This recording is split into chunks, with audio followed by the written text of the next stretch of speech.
Liisa, mitä eroa on Euroopan unionin neuvostolla ja Eurooppa-neuvostolla? Vai onko niillä mitään eroa? No kyllä ne on aika eri asioita.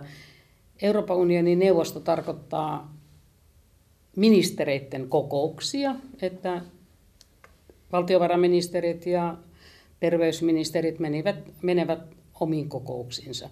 Ja Eurooppa-neuvosto on sitten pääministerien kokous, jossa päätetään suurista linjoista, mustista autoista ja perhekuvista. Että sen tuntee Eurooppa-neuvostosta.